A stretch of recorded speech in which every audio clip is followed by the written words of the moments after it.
Hey there, YouTube. How's everybody doing out there today? If you're in the States, I hope you are enjoying this holiday weekend, maybe with your family and friends, or if not, you're just enjoying some nice quiet time, lazy time around the house, sort of like I'm doing. The weather here, it's been raining. I think the whole month, like last month, has been pretty much a wipeout because it was too hot to go outside for several weeks and then it just started raining all the time, but it's all good. So I was doing a little reading this morning and I just kind of thought I'd do an impromptu video on suffering and happiness and a lesson in mindfulness. And before I get started, I should go ahead and mention, because people kind of try to pick things apart literally sometimes, suffering can mean different things, and I realize there's different levels of suffering, and there's levels of suffering which I, and probably which many people out there, could never even comprehend of.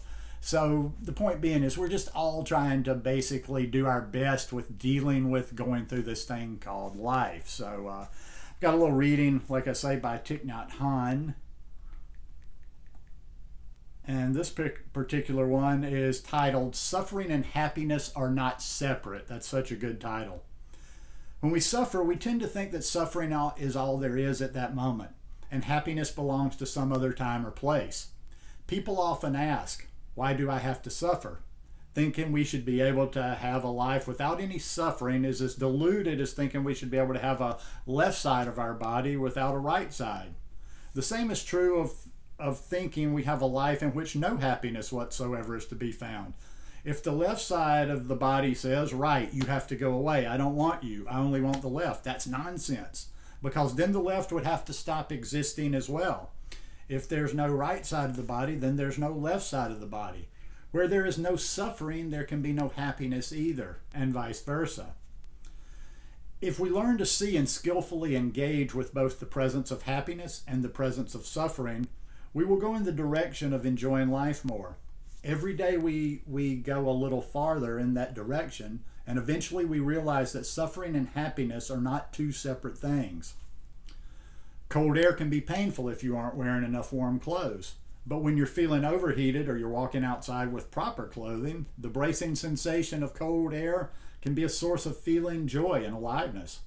Suffering isn't some kind of external objective source of oppression and pain. There might be things that cause you to suffer, such as loud music or bright lights, which may bring other people joy. There are things that bring you joy that annoy other people. The rainy day that ruins your plans for a picnic is a boon for the farmer whose field is parched. Happiness is possible right now, today, but happiness cannot be without suffering. Some people think that in order to be happy, they must avoid all suffering, and so they are constantly vigilant, constantly worrying. They end up sacrificing all their spontaneity, freedom, and joy. This isn't correct. If you can recognize and accept your pain without running away from it, you will discover that although pain is there, joy can also be there at the same time. Some say that suffering is only an illusion, or that to live wisely we have to transcend both suffering and joy. I say the opposite. The way to suffer well and be happy is to stay in touch with what is actually going on. In doing so, you will gain liberating insights into the true naturing of suffering and joy. And this, he's talking about a book here, who I've read this before, and it's a great book. In this extraordinary book, which is No Mud, No Lotus by Thich Nhat Hanh, one of the world's most renowned Zen Buddhist masters teaches us how to find happiness by getting past suffering. He shows us how the only way to do this is by acknowledging and transforming suffering, not running away from it. He shares with us the practices of stopping, mindful breathing, and deep concentration that will enable us to generate the energy of mindfulness within our daily lives. Using that energy, we can embrace pain and suffering, calm them down, instantly bringing us a measure of freedom and a clearer mind. Serene and wise, No Mud, No Lotus is an immensely practical guide to overcoming life's big and little problems. And I had one more. This was actually a meme, not a meme, but a GIF, whatever, just a photo with some words to it. And it was also from Thich Nhat Hanh, and I came across this actually last night, which was good. The Buddha advised us not to run away from suffering. Instead, we have to confront suffering and look into the heart of suffering. Understanding the nature and cause of suffering is our practice. Without understanding of suffering, the path leading to the cessation of suffering would not be possible. Love his stuff. Gonna miss him. I've gotten better, and like I say, why I call this a lesson in mindfulness, and why I'm always talking about the meditation and the mindfulness, even starting maybe as much so as the food now, is because it really helps. It's practical. It's not some woo-woo thing where you're sitting and, what a lot of people might think meditation is. I've had people tell me this. They think it's some sort of mystical thing. It's really not. It's a very practical tool that you can use all day, every day in your real life.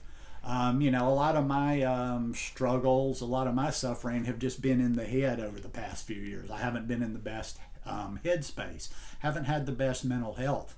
And it's been better because for the past year, I'm right at a year now that I've been back into doing daily meditation, not missing a day. And I've learned a lot. I've learned how to deal with things a lot from that. Because one of the things, like it says not to, where it talks about not avoiding suffering, I've gotten much better at that. Sometimes depression, bit of anxiety creeps in. I deal with that. Sometimes it's this physical thing. Sometimes it's this chondrocostal junction syndrome. I remember the name sometime. It's this condition I have which just gives me inflammation in my rib cage, makes it uncomfortable for me to sit still or be in one position. So it's just more of an aggravation. It's not like I'm dealing with real pain, but it can get into my head too. And I've learned something, and I came up with an analogy while I was getting ready for this talk. And I learned how to surf when I was a bit older. When I first moved to Costa Rica was in 1999. So if I'm doing the math right, I was 35 at that time, a little bit old, but I learned how to surf. And when you learn something as an older person, you really pay attention. And one of the things, and I didn't take lessons, I just kind of learned how to surf, but I went out with a surf school a lot to shoot video, and I'd listen to the surf instructors, and I'd get tips from time to time. And one of the things I was always told is when you get, when you're out surfing, and whether it's you're paddling out or you wipe out, you'll get held down under the water. Sometimes you'll go down, and sometimes it'll be longer than others. But the more you struggle against that, the worse it's going to be, because you're using up more oxygen. Just the thrashing around tends to just make it absolutely worse. And it's easier said than done, I know, but if you can just kind of give in to just let the wave do with you what it will, which is very hard, it will get you back to the surface quicker than if you're struggling and jumping around. And I kind of try to do that with when I get into a dark place. I call it my darkness. Like when the darkness comes on, I don't try to, it's kind of a cliche type saying, but what you resist persists.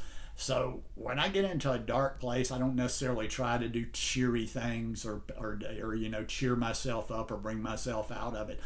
I sit in that darkness. I even try to go deeper into it. I don't try to come out of it. I sit there and I observe it. What is this about? Is it as bad as I think it is?